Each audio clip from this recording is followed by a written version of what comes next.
H4 के अंदर लिख लेता हूँ।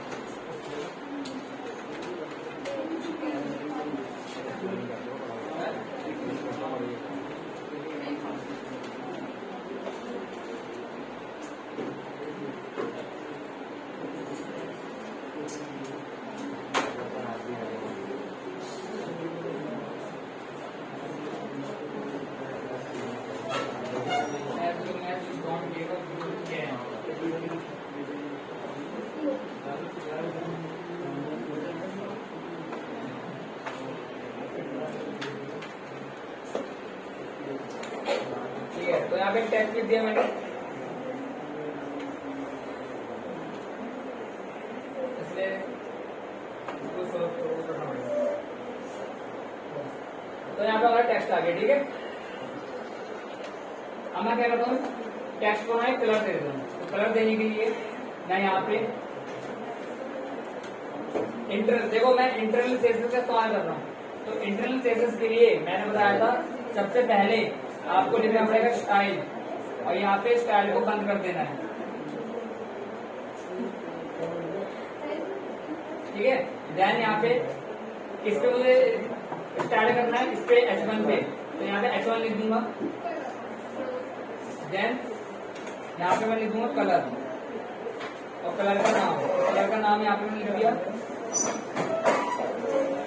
रॉयल ब्लू, और यहाँ पे मैंने कर्ली ब्रैकेट को कर दिया बंद। Save, refresh. तो यहाँ पे हमारा कलर हो गया, ठीक है। अब इस पे मैं शेडो ऐड करना चाहता हूँ। शेडो, हाँ, इस पे मैं शेडो ऐड करना चाहता हूँ। तो मैं यहाँ वाली प्रॉपर्टी का इस्तेमाल कर लूंगा, इस वाली का। याद रहे आपको ये वैल्यू, ये वाली वैल्यू और ये वाली वैल्यू आपको देना है, ठीक है। ब्लर अगर नहीं भी दोगे तो चलेगा। तो यहाँ पे सबसे पहले यहाँ पे मैं लिखूंगा टेक्स्ट शेडो कॉलम का साइन। देन हॉरिजॉन्टल वैल्यू मैं यहाँ पे देता हूँ 5 पिक्सल्स, वर्टिकल वैल्यू भी मैं देता हूँ 5 पिक्सल्स। ब्लर अभी मैं नहीं दे रहा। शेडो किस कलर की देना चाहते हो वो कलर का यहाँ पे नाम लिख देता हूँ। मैं लिख देता हूँ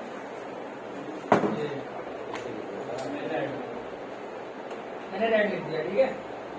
तो ये जो रेड है ये शेडो कलर है, ये मेरी वर्टिकल वैल्यू है, ये मेरी हॉरिजॉन्टल वैल्यू है। यहाँ पे ब्लर वैल्यू भी मैंने नहीं दी है, ठीक है। तो जैसे मैंने रिफ्रेश करा यहाँ पे, तो यहाँ पे हमारा रेड कलर से भी सेम टेक्स्ट लिखा हुआ आ गया। जो ब्लू कलर से लिखा हुआ है वो हमारा ओरिजिनल टेक्स्ट है, जो रेड कलर से लिखा हुआ है वो हमारी शेडो है। अभी जो शेडो है ना, इसको मैं मूव कर सकता हूँ। मैं चाहता हूँ इसको राइट की तरफ मूव करना, इस साइड राइट की तरफ मूव करना है। तो मैं अपनी इस हॉरिजॉन्टल वैल्यू को बढ़ा दूंगा। तो मैं यहाँ पे कर दूंगा 15 पिक्सल। तो जैसे मैंने हॉरिजॉन्टल वैल्यू को बढ़ाया तो हमारी जो शेडो है राइट की तरफ मूव हो जाएगी। हो गई मूव थोड़ी सी। अब मैं थोड़ी सी बढ़ा देता हूँ यहाँ पे, इसको कर दूंगा 35। तो 35 करा तो हमारी जो शेडो है राइट की तरफ मूव हो जाएगी, देखो, ठीक है। मैं इसको लेफ्ट की तरफ मूव करना चाहता हूँ, तो मैं माइनस में कर दूंगा इसको। यहाँ मैं कर दूंगा माइनस। तो देखो आपको लेफ्ट की तरफ मूव हो गई और आधी चीज तो छूट गई है ना। अगर आपको इसको बॉटम की तरफ मूव करना है, आपको शेडो को बॉटम की तरफ मूव करना है, तो आप क्या करोगे, यहाँ पे आप ना ये वर्टिकल वैल्यू को इंक्रीज कर दोगे। मैं यहाँ पे कर दूंगा 35। तो जो हमारी शेडो है ना बॉटम की तरफ मूव हो जाएगी। देखो बॉटम की तरफ मेरी शेडो मूव हो गई है, ये शेडो मेरी। अगर मैं माइनस में कर दूंगा वर्टिकल वैल्यू को, तो टॉप की तरफ चली जाएगी, टॉप पे चली जाएगी। देखो ऊपर चले गई हमारी शेडो, ठीक है। तो आप वर्टिकल और वो हॉरिजॉन्टल वैल्यू को इंक्रीज और डिक्रीज कर सकते हो और अपनी शेडो को मूव करवा सकते हो। मैं अभी इसको 10 पिक्सल्स कर लूंगा और इसको भी मैं 10 पिक्सल्स कर लूंगा। कलर आप कोई भी दे सकते हो, ठीक है। अब मैं चाहता हूँ इसको ब्लर करना, जो मेरी शेडो है ना रेड कलर से, इसको मैं ब्लर करना चाहता हूँ। तो इसके लिए मैं यहाँ पे ब्लर वैल्यू ऐड करूंगा। मैं यहाँ पे लिखूंगा 5 पिक्सल्स। ये जो 5 पिक्सल्स मैंने अब लिखा है मेरी ब्लर वैल्यू है। सेव करा, रिफ्रेश करा, तो अब देखो ये मेरा ब्लर हो गया ना। अब अगर शेडो हो गई इसको, अगर मैं इसको यहाँ पे मान लो मैं यहाँ 7 कर दूंगा तो और ब्लर हो गया। तो जितनी ब्लर वैल्यू बढ़ाओगे उतनी आपकी शेडो ब्लर होती जाएगी, जितनी ब्लर वैल्यू कम करोगे उतनी शेडो आपकी दिखती जाएगी। यहाँ पे अगर मैं कर दूंगा 3 तो फिर दिखने लगेगी ये, देखो ठीक है। तो वो आपके ऊपर, आप कैसा करना चाहते हो। आगे क्या नहीं, ये माइनस में नहीं होगी, मिनिमम वैल्यू होती है ब्लर की 0, ठीक है। अब यहाँ पे मैंने एक शेडो ऐड करी है, मैं एक शेडो और ऐड करना चाहता हूँ इसी टेक्स्ट के ऊपर, तो मैं कर सकता हूँ। यहाँ पे मैं लगा दूंगा कोमा, कोमा लगाने के बाद फिर से हॉरिजॉन्टल वैल्यू दूंगा। इस बार मैं दे देता हूँ 20 पिक्सल, अगर 10 दूंगा तो वो उसी के ऊपर आ जाएगी, ओवरलैप कर जाएंगे वो, तो मैं समझ नहीं आएगा फिर। तो इसमें 20 पिक्सल दिया है। उसके बाद वर्टिकल वैल्यू भी मैं 20 पिक्सल दे देता हूँ, ब्लर मैं इसका दे देता हूँ 3 पिक्सल, और इसका कलर मैं दे दूंगा ग्रीन। बस इस टेक्स्ट शैडो प्रॉपर्टी के अंदर मैंने 2 बार वैल्यू डाली है, एक तो ये हो गई और एक ये हमारी हो गई। सेव करा, रिफ्रेश करा, तो आप देखो हमें 2 शेडो ऐड हो गई है, ग्रीन और ये रेड कलर की। अगर मैं इनको सेम से वैल्यू दे दूंगा तो ये आपस में मिक्स हो जाएगी। तो यहाँ पे इसको मैं कर देता हूँ 10, इसको भी 10 कर देते हैं, बाकी सब सेम है।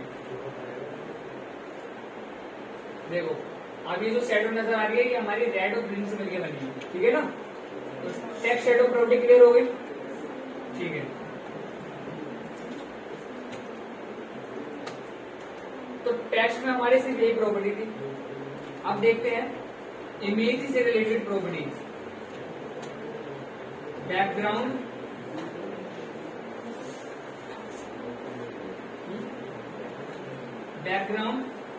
इमेज प्रॉपर्टी, बैकग्राउंड इमेज से रिलेटेड जो प्रॉपर्टी है ना वो देखते हैं, ठीक है। तो पहली प्रॉपर्टी है आपकी बैकग्राउंड कलर। एचटीएमएल के अंदर आप पूरे पेज पर कलर करना चाहते हो तो आप इस्तेमाल करते थे वहां पे बीजी कलर, ये तो करते थे। यहाँ पे पहले मैं करता हूँ, इस टेक्स्ट को मैं यहाँ पे हटा देता हूँ, मुझे इसकी जरूरत नहीं है, और यहाँ पे इसकी भी मुझको जरूरत नहीं है। सेव करा, रिफ्रेश करा, यहाँ पे हो गया।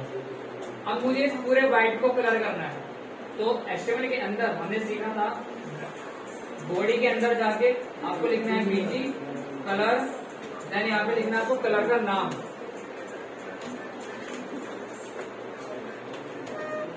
तो यहाँ पे मैंने कलर का नाम लिख दिया, ठीक है। सेव करा, रिफ्रेश करा, तो यहाँ पे हमारा कलर हो गया, ठीक है। तो ये तो था एचटीएमएल में। अरे गाना उनको लोग चला रहा है, ठीक है। तो मैंने कलर डाला, ये हमारा एचटीएमएल तरीका था। सीएसएस में देखते हैं, एचटीएमएल में ना सिर्फ पूरे पेज पे कलर कर सकते हो, लेकिन अगर मैं चाहूं कि जैसे ये मेरा टेक्स्ट है, ठीक है, यहाँ पे मैं टेक्स्ट लिख देता हूँ,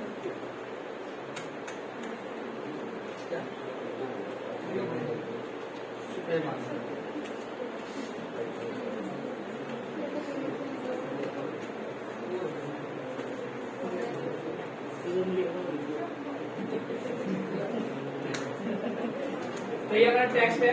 अगर मैं अब ये चाहता हूँ कि मुझे टेक्स्ट पे कलर करना है, मुझे पूरे पेज पे कलर नहीं करना, मुझे टेक्स्ट पे कलर करना है, तो एचटीएमएल के अंदर ऐसी कोई भी टैग नहीं है, ऐसे कोई भी प्रॉपर्टी नहीं है एचटीएमएल के अंदर। बीजी कलर लिख के तो आप पूरे पेज को कलर कर सकते हो, बीजी कलर लिख के आप इस टेक्स्ट को कलर नहीं कर सकते। अगर आप सोचो कि H1 के अंदर मैं जाके लिख दूं बीजी कलर और यहाँ पे कलर का नाम लिख दूं, तो ये वर्क नहीं करेगा, नहीं, ये कलर नहीं करेगा, ठीक है। मुझे कलर करना है तो यहाँ पे मैं इस्तेमाल करूंगा CSS का। तो सबसे पहले यहाँ पे लिखूंगा H1, यहाँ पे लिखूंगा बैकग्राउंड डैश कलर, और यहाँ पे लिख दूंगा कलर का नाम,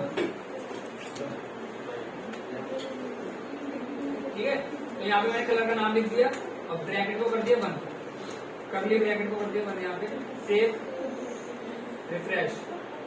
तो यहाँ पे हमारा बैकग्राउंड कलर हो गया। पूरे पेज पे नहीं हुआ, एक पर्टिकुलर सेक्शन पे हुआ है, एक पर्टिकुलर हमारे हेडिंग पे हुआ है। ठीक है, तो आपकी एक तो ये प्रॉपर्टी होगी बैकग्राउंड से रिलेटेड, बैकग्राउंड से रिलेटेड। दूसरा, आपको पूरे बैकग्राउंड पे इमेज लगानी है। देखो दो तरह की इमेज होती है, कंटेंट इमेज होती है, एक बैकग्राउंड इमेज होती है। कंटेंट इमेज लगानी है तो आपको लिखना पड़ेगा IMG SRC देन इमेज का नाम, तो आपकी कंटेंट की इमेज होगी। आपको पूरे बैकग्राउंड में इमेज लगानी है ना, तो HTML के अंदर हमने सीखा था, HTML के अंदर हमने सीखा था ये अलग तरीका। हम यहाँ पे जाके क्या लिखते थे, बैकग्राउंड ये लिखते थे, है ना। एक इमेज डाउनलोड करो, वो बोर हो गया।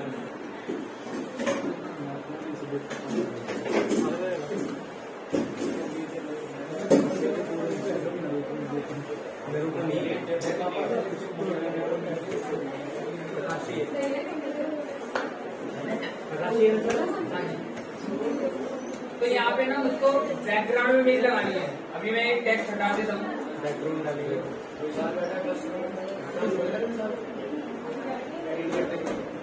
मुझे बैकग्राउंड में इमेज लगानी है। तो यहाँ पे हमने एक तरीका सीखा था HTML के अंदर, बॉडी टैग के अंदर आपको लिखना पड़ता है बैकग्राउंड देन इमेज का नाम।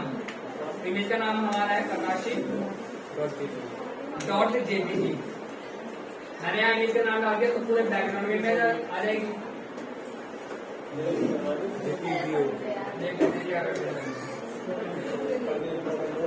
डेस्कटॉप से लेने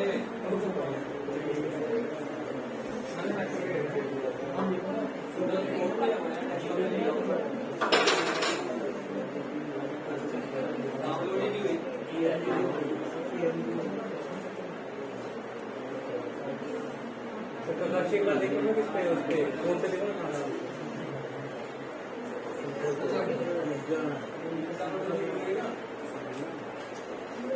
नहीं होगा, ये हमारी है डेमो सलमान सर। अरे यार कसम हो गई।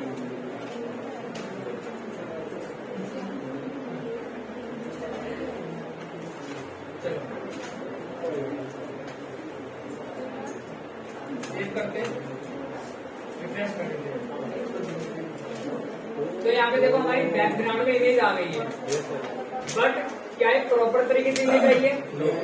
नहीं, इमेज तो हमारी कुछ ऐसी है, इमेज तो हमारी कुछ ऐसी है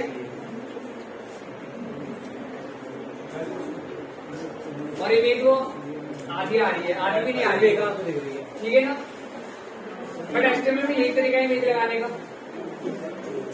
आप देखते हैं CSS का इस्तेमाल करके आप बैकग्राउंड में इमेज कैसे लगा सकते हो। उसको मैं हटा देता हूँ। CSS में आपको लिखना पड़ेगा बैकग्राउंड इमेज, कॉलम का sign, URL, round bracket open and close and में सेमीकोलन, और यहाँ पे लिंक आएगा आपका।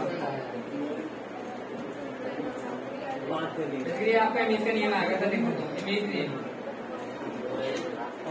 यहाँ पे आपका इमेज का नियम आएगा। ठीक है, इस तरीके को फॉलो करोगे तो बैकग्राउंड में इमेज लगा सकते हो। तो यहाँ पे फ्रेश करता हूँ, अब ये इमेज हट जाएगी। अब यहाँ पे CSS में जाके मैं लिखूंगा, यहाँ पे मुझे जो इमेज लगानी है पूरे बैकग्राउंड पे लगानी है। पूरा बैकग्राउंड हमारे कहाँ से स्टार्ट हो रहा है? बॉडी से। तो यहाँ पे मैं लिखूंगा बॉडी, क्योंकि मेरा पूरा बैकग्राउंड बॉडी से स्टार्ट हो रहा है। HTML में भी जो हमारा एट्रीब्यूट था वो मैंने बॉडी के अंदर ही लिखा था। तो यहाँ पे मैंने लिखा बॉडी, उसके बाद यहाँ पे लिखा मैंने बैकग्राउंड इमेज, कॉलम का sign, URL, round bracket open and close, single quotation mark, और यहाँ पे लिख दूंगा ककाशी जो भी है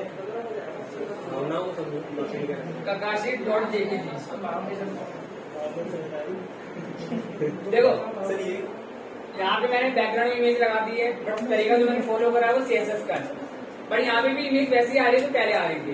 इसको मुझे प्रॉपर अलाइन करना है। मैं चाहता हूँ प्रॉपर तरीके से पूरे बैकग्राउंड में इमेज आए, ठीक है।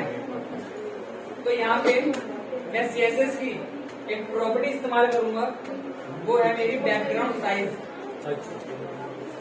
बैकग्राउंड साइज सबसे पहले आपको देना है विड्थ, फिर आपको देना है हाइट। याद रखना दो वैल्यू आती है इसके अंदर, विड्थ और हाइट।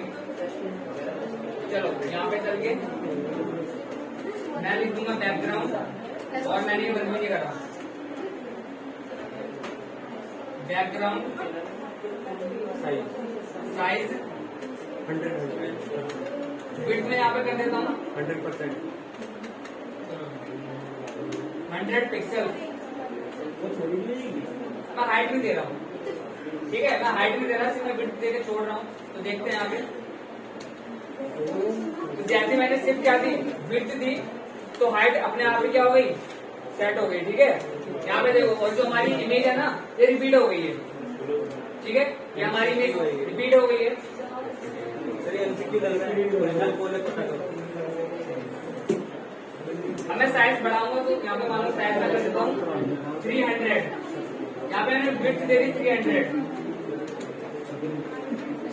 तो यहाँ पे देखो हमारी इमेज का जो साइज है वो और बड़ा हो गया, और इमेज हमारी अभी भी रिपीट हो रही है। पता नहीं क्लियर हो गया? सर बोले परसेंटेज यूज करिए।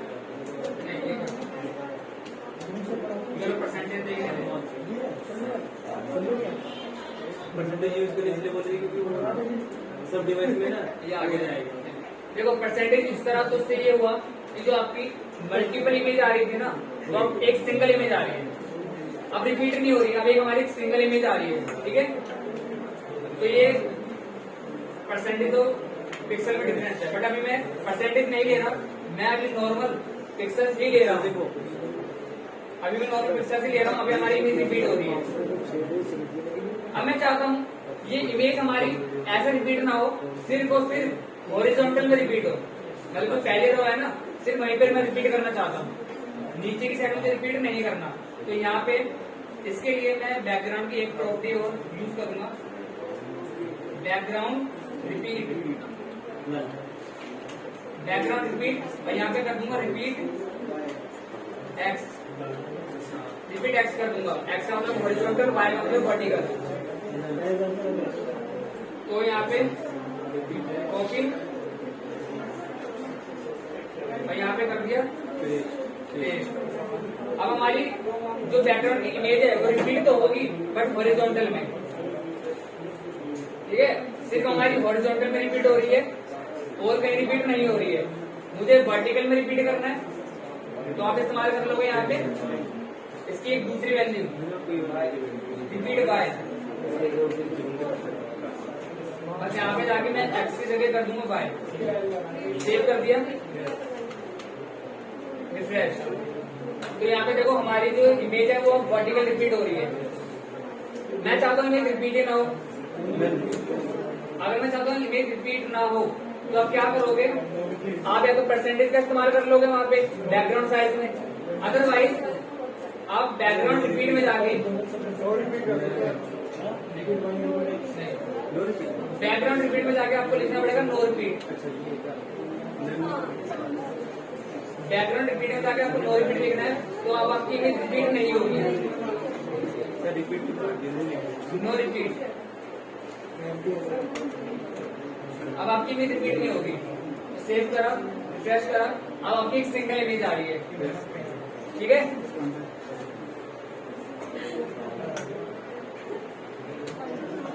बैकग्राउंड रिपीट की एक वैल्यू और है, वो है नन। अगर मैं नन कर दूंगा तो हमारी दोबारा से रिपीट होना शुरू कर देगी। इससे भी सबड़े लगाऊंगा, तो यहाँ पे हो गया नो रिपीट। इसकी एक वैल्यू ये भी होगी, और हमारा हो गया नो रिपीट। सॉरी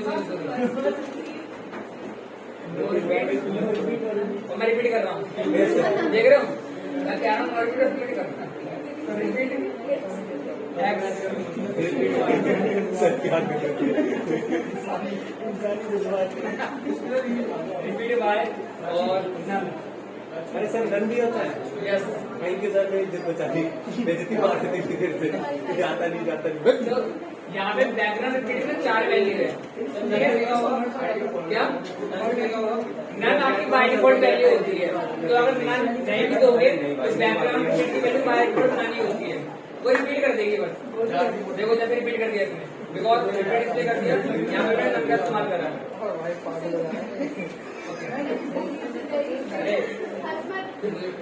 अरे बड़े बड़े अब ना बैकग्राउंड से रिलेटेड एक प्रॉपर्टी हो रहा है हमारे पास, वो है हमारे पास बैकग्राउंड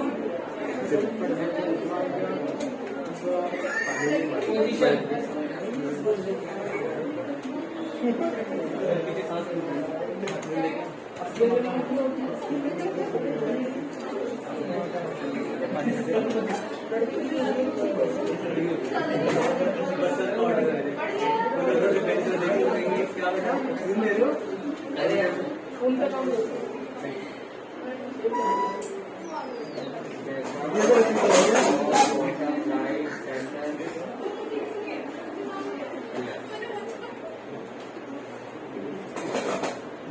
तो देखो यहाँ पे मैंने अभी कर दिया यहाँ पे बैकग्राउंड नो रिपीट, तो इसमें हमारी इमेज रिपीट नहीं हो रही है, और मैंने यहाँ पे बैकग्राउंड का जो साइज है वो ले लेगा 300 पिक्सल। अब यहाँ पे ना मैं बैकग्राउंड से रिलेटेड एक प्रॉपर्टी बता रहा हूँ, जो है बैकग्राउंड पोजीशन। वो है आपकी बैकग्राउंड पोजीशन, भाई बीच में बोलो top and left. Yes sir. अब मैंने जहाँ पे माउस कर रखा है उसकी पोजीशन क्या है? Top centre, sorry middle centre, left और सेंटर, लेफ्ट में है और सेंटर में है। अभी जो मैंने माउस की पोजीशन कर रखी है वो है लेफ्ट में और बॉटम में। अब मेरी जो माउस की पोजीशन है वो है बताओ सेंटर में एंड टॉप पे। अब मेरी जो माउस की पोजीशन है वो है सेंटर में और सेंटर में, ठीक है? अब ये जो मेरी पोजीशन है माउस की वो है हमारी सेंटर में और बॉटम में, सेंटर बॉटम। अब मेरी माउस की पोजीशन क्या है? राइट में और टॉप पे। अब माउस की जो मेरी पोजीशन है वो है राइट के सेंटर में, राइट के बॉटम में। तो ये सारी पोजीशन होती है हमारी। Yes, sir. ये जितनी भी मैंने पोजीशन ये पोजीशन होती है, ये सारी पोजीशन आप बैकग्राउंड पोजीशन के अंदर डाल सकते नो हो। पोजीशन। अब मैं यहाँ पे करके दिखा दूँ, अब यहाँ पे जाके मैं लिखूंगा background position.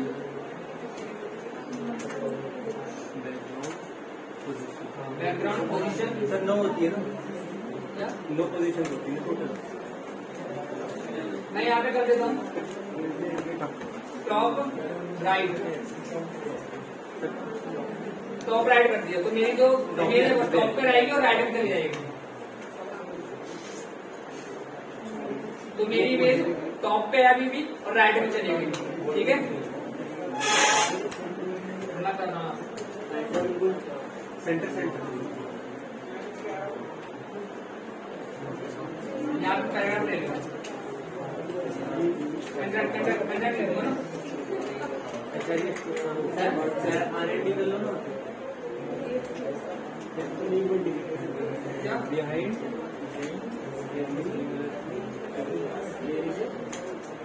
There is another mask.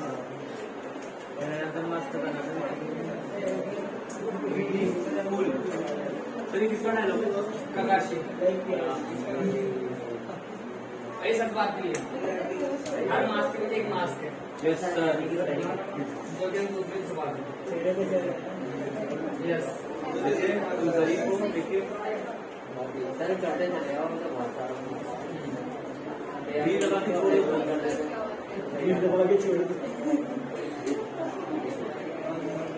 Sir पूरा एक बार और कॉपी कर लो। बोले पता क्या दिक्कत है? तो यहाँ पे देखो अभी मैं सिर्फ कंटेंट को कॉपी पेस्ट कर रहा हूँ क्योंकि मुझे आपको चीजें समझानी है इसलिए। तो यहाँ पे हमारी इमेज आ गई और यहाँ पे हमारा कंटेंट आ गया, ठीक है? ये हमारा कंटेंट है। अभी मेरी इमेज कहाँ पे है, राइट और टॉप। मैं अब यहाँ पे जाके अगर लिख दूंगा, यहाँ पे जाके ये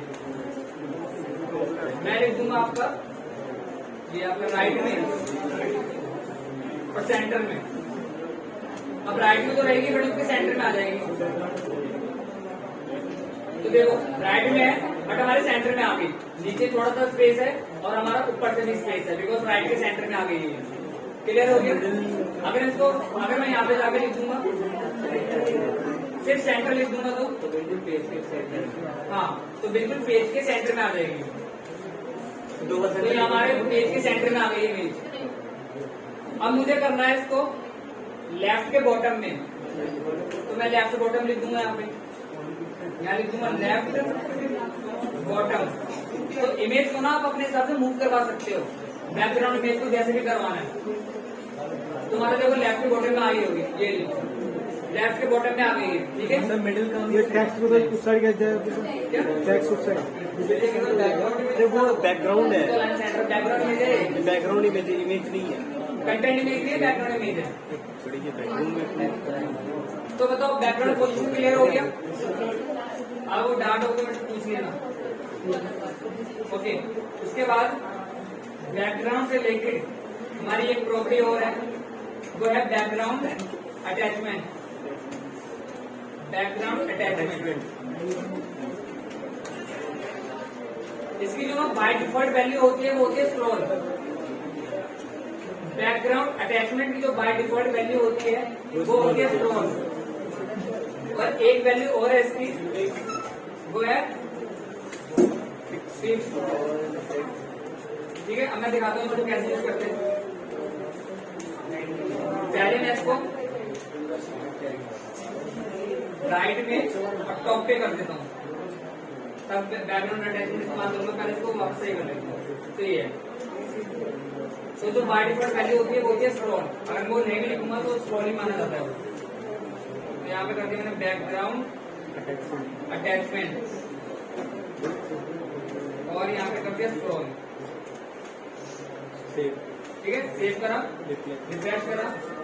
तो अब जब मैं देखो, अब जब मैं स्क्रॉल करूंगा ना तो ये मेरे कंटेंट ग्रुप पर जाएगा और मेरी जो इमेज है ना वो भी ऊपर चली जाएगी। देखो मैंने यहाँ पे जैसे स्क्रॉल कर रहा हूँ तो मेरी कंटेंट भी मूव हो रहा है, साथ ही साथ मेरी इमेज भी मूव हो रही है। ठीक है, लेकिन मैं चाहता हूँ इसको फिक्स करना। जैसे मैं स्क्रॉल करूँ तो मेरा सिर्फ और सिर्फ कंटेंट मूव हो, मेरी इमेज मूव नहीं होनी चाहिए।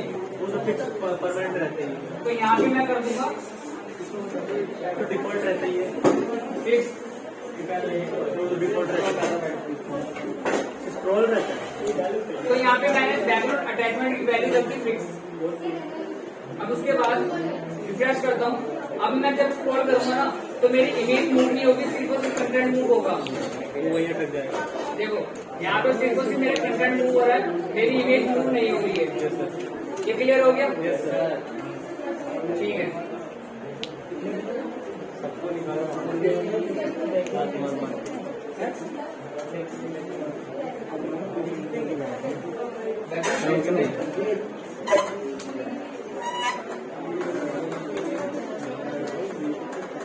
अब बताओ उसमें कोई डाउट है तो पूछ लो।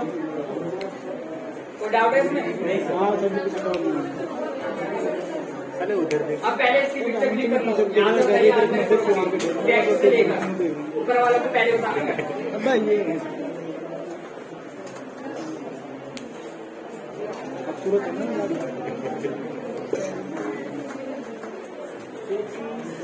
हटाना मत, फोटो दे लो। हाँ यार मैं घर गया था ना, दीदी बुला ली थी कॉल से, इसलिए मैं लेट हो गया और झाड़ू को तो नहीं मिलते क्या? पैसे दे दिए।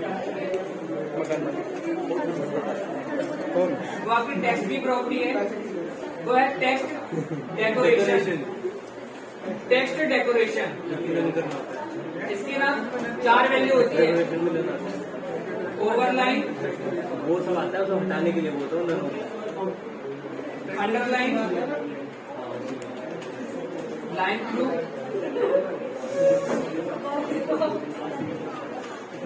नन।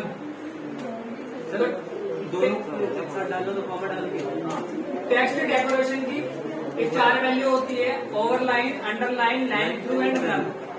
अभी कैसे काम करती है?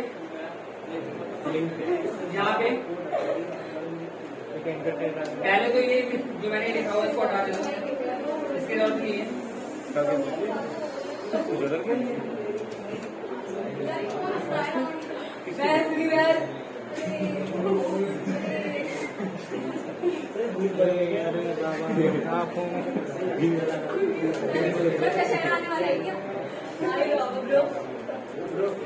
यो यो ब्रो यो हो रहा है। फोन वाइब्रेट कर रहा, फोन वाइब्रेट। मुझे बोला मैं कितनी बार ये सब इस्तेमाल नहीं करेगा, तेरा फोन वाइब्रेट कर रहा। यो यो थोड़ा काट दूं। तू कर देगी, बहन है मेरी, कर देगी। मैंने ट्राई कर दी। कर देगी।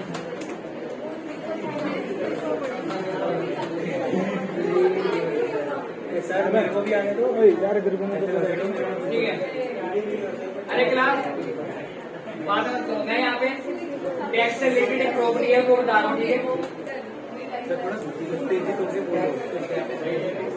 तो पहला है ओवरलाइन, अंडरलाइन, लाइन थ्रू और नन। एचटीएमएल के अंदर ना हमें किसी टेक्स्ट पे अंडरलाइन करनी है तो हमारे पास 2 ऑप्शन थे। मान लो मेरे पास ये टेक्स्ट है, मेरे पास टेक्स्ट है हेलो वर्ल्ड, मेरे पास टेक्स्ट है हेलो वर्ल्ड, मुझे हेलो वर्ल्ड में करनी है अंडरलाइन। तो या तो मैं इस्तेमाल करूंगा यू का और यू को यहाँ पे कर दूंगा बंद, यू को यहाँ पे बंद कर दूंगा। अदरवाइज अंडरलाइन करने के लिए मैं इस्तेमाल करूंगा एचटीएमएल के अंदर इंसर्ट का। यहाँ पे लिखूंगा इंसर्ट और यहाँ पे लिखूंगा इंसर्ट। हाँ, अंडरलाइन करने के लिए या तो यू लिखोगे या तो इंसर्ट लिखोगे, ठीक है? और ओवरलाइन करने के लिए एचटीएमएल के अंदर कुछ भी नहीं होता और लाइन थ्रू करने के लिए एचटीएमएल के अंदर होता है। तो यहाँ पे अगर आपको लाइन थ्रू करना है तो आप यहाँ पे लिखोगे एस, एस का मतलब होता है स्ट्रैक थ्रू, ठीक है? यहाँ पे स्ट्रैक थ्रू कर दोगे। अदरवाइज एक और ऑप्शन है एचटीएमएल के अंदर हमारे पास, वो है डिलीट, जिसको हम DEL से लिखते हैं, ठीक है? क्या करता सर? लेकिन ये एचटीएमएल के अंदर है। यही काम मैं CSS की हेल्प से करूंगा। एक ही में हो जाएगा। CSS में आपको 2 नहीं मिल गए, ओवरलाइन और नन, बाकी दोनों तो है ही इसके अंदर। लेकिन वो अलग अलग लिंक था। तो देखो यहाँ पे देखो मैंने क्या लिखा है H1 ब्रैकेट ओपन और यहाँ पे मैं लिखूंगा टेक्स्ट डेकोरेशन और यहाँ पे लिख दूंगा अंडरलाइन। तो यहाँ पे यू लगाने की जरूरत नहीं है मुझको, मैं यहाँ पे अंडरलाइन का इस्तेमाल करूंगा। सेव करा और यहाँ पे सेमीकोलन भी लगा दिया, रिफ्रेश करा तो आप देखो यहाँ पे अंडरलाइन आ गई है, आ गई, ठीक है ना? लेकिन एचटीएमएल के अंदर तो सिर्फ और सिर्फ हम अंडरलाइन कर सकते हैं, लेकिन CSS के अंदर ना इस अंडरलाइन का साइज आपको चेंज करना है वो भी कर सकते हो, अंडरलाइन का कलर करना है वो भी कर सकते हो, अंडरलाइन का स्टाइल चेंज करना है ना तो वो भी कर सकते हो। कैसे करेंगे? आपको सिंपल अंडरलाइन के आगे जाके कलर लिख देना है, जो भी कलर आप देना चाहते हो। मैं देना चाहता हूँ इस पर रेड, तो यहाँ पे रेड कर दिया तो देखो अंडरलाइन का कलर चेंज हो गया। ये काम एचटीएमएल में नहीं हो सकता। अगर इसकी थिकनेस को बढ़ाना है, थिकनेस को बढ़ाने के लिए यहाँ पे आप लिख दोगे नंबर और पिक्सल। पहले आगे होता था ना, उसमें बॉर्डर में आगे होता है। तो देखो आपकी जो अंडरलाइन की थिकनेस है ना वो बढ़ गई है, जितना ज्यादा नंबर लिखोगे उतनी थिकनेस बढ़ेगी। बॉर्डर में आगे होता है ना। अंडरलाइन का मुझे स्टाइल चेंज करना है तो यहाँ पे स्टाइल चेंज करने के लिए मैं यहाँ पे लिख सकता हूँ डॉटेड। बाय डिफॉल्ट जो आपका अंडरलाइन का स्टाइल है ना वो है सॉलिड, मैंने यहाँ पे डॉटेड कर दिया, रिफ्रेश करा तो आप देखो यहाँ पे हमारे डॉटेड आ गया, ठीक है? डॉटेड के अलावा और भी है, एक तो डॉटेड हो गया, एक है आपका डैश। डैश करूंगा तो मेरा जो अंडरलाइन का स्टाइल है वो देखो ऐसा हो गया कुछ, और एक सॉलिड। एक सॉलिड तो बाय डिफॉल्ट होता है। एक है हमारे पास डबल, तो डबल लाइन तो हमारा अब डबल हो जाएगा यहाँ पे। देखो अंडरलाइन हमारी यहाँ पे डबल हो गई है, ठीक है। ओके, एक स्टाइल हो रहा है हमारे पास यहाँ पे, वो है वेव। जो वेव की तरफ तो ऐसे अंडरलाइन आ गई, ये सही है जी, ठीक है। सॉफ्ट की तरह बननी है। वेव, तो ये हमारा हो गया अंडरलाइन। अब यहाँ पे अगर मैं अंडरलाइन को हटा के ओवरलाइन लिख दूं तो लाइन ऊपर आ जाएगी। देखो यहाँ पे लाइन ऊपर आ गई है, हाँ ऊपर चले गई। एक्चुअली मैं इसको वेवी की जगह वेवी हटा देता हूँ, बाइट पर सॉलिड ही रहने देता हूँ, तब प्रॉपर दिखेगा, ठीक है। तो देखो लाइन ऊपर आ गई है। अगर मैं यहाँ पे ओवरलाइन की जगह लिख दूंगा लाइन थ्रू, तो लाइन टेक्स्ट के बीच में से पास हो जाएगी, लाइन थ्रू। यहाँ पे हमारी जो लाइन है ना बीच में से पास हो जाएगी, ठीक है। तो यह बीच में से पास हो गई। चलो हमें अंडरलाइन समझ आ गया, लाइन थ्रू समझ आ गया, ओवरलाइन भी समझ आ गया। अब आ रही है नन की। नन क्या होगा, जैसे यहाँ पे मैं एक लिंक बना देता हूँ, एंकर टेक्स्ट करता हूँ ओपन, यहाँ पे लिखता हूँ HREF हैश, और यहाँ पे प्लीज क्लिक ऑन मी। यहाँ पे मैंने एक लिंक बना दिया। अब जो आपका लिंक होता है ना, उसमें बाय डिफॉल्ट अंडरलाइन आती ही आती है। तो यहाँ पे मैंने लिंक बनाया, तो आप देखो यहाँ पे बाय डिफॉल्ट अंडरलाइन आ रही है, ये रही, क्योंकि ये लिंक है। क्लिक करने से तुम निकाल नहीं पाओगे। मैं इस लिंक की अंडरलाइन हटाना चाहता हूँ, तो मैं क्या करूंगा, सबसे पहले तो मैं इसको यहाँ पे जाके लिख दूंगा ए, बिकॉज ये एंकर टैग है, तो मैं यहाँ पे ए लिख रहा हूँ। यहाँ पे ब्रैकेट को ओपन करूंगा, तो यहाँ पे जाके लिख दूंगा text decoration none. Text decoration none करा, तो यहाँ पे हमारा लिख लेते। तो यहाँ पे जो हमारी अंडरलाइन थी ना, वो चेंज हो गई। बताओ इतना क्लियर हो गया इतना, ठीक है। नन अंडरलाइन हटाने के लिए जो आपका एंकर टैग होता है उसमें बाय डिफॉल्ट अंडरलाइन आती है ना, लिंक होता है उसमें अंडरलाइन आती है। तो अंडरलाइन हटानी है तो वो कर दो, छोड़ दो होता है अंडरलाइन का।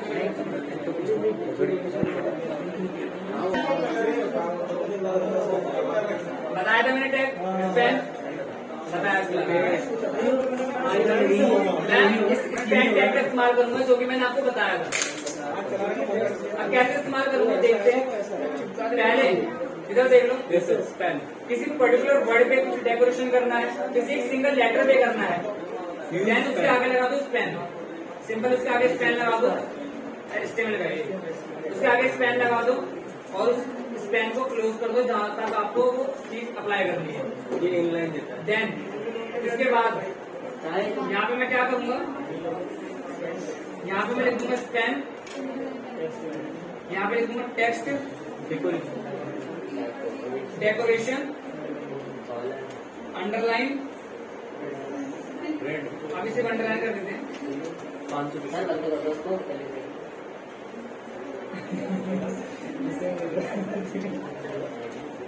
कमी नहीं कर तो देखो सिर्फ और सिर्फ मेरा सिर्फ इसी टेक्स्ट पे अंडरलाइन हुई है, तो स्पेन टैग का इस्तेमाल करके कर सकते हो। ये समझ आ गया? ठीक है, ओके। लिंक तो हटा दिया दिमाग में पागल है। उसमें नहीं यार,